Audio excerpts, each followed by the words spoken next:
Malika, Nabiy aka. o'g'illaringiz qanaqa kasb egasi bo'lishadi, xudo xohlasa katta bo'lishsa?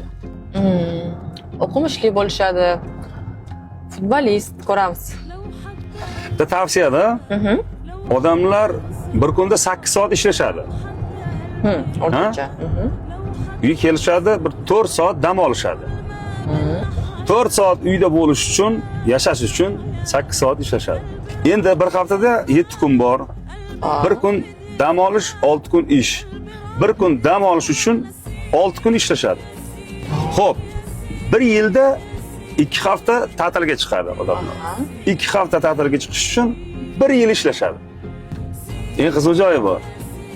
Eng qiziq joyi O'zbekistonda 55 va 60 yoshlar nafaqaga chiqish yoshi, erkaklarga 60 yosh, ayollarga 55 yosh. Xotiram pand bermasin. Ma'lum bir kasb egalari bor, ertaroq chiqishadi.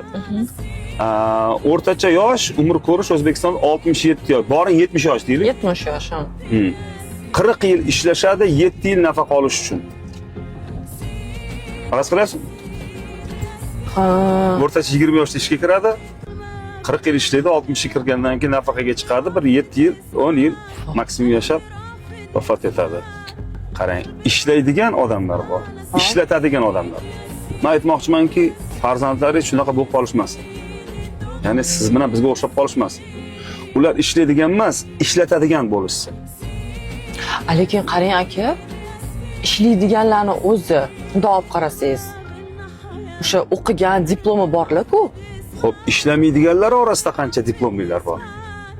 Qanchadan qancha diplomlar shunchaki chang bosib yotibdi.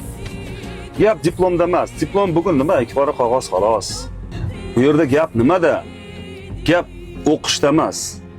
Gap o'qishda. Tushunasizmi? Uddaburon bo'lishda. Bugun o'qiganlar emas, o'qiganlar uddaburon bo'lyapti. Ana o'shanda nafaqaga chiqsam qiynalib qolmayman, ko'p ishlasam degan g'alati qarashlar bo'lmaydi. Tushunyapsizmi? Bugun yashash kerak. Bugun odam maza qilib hayotdan zavqlanib yashash kerak.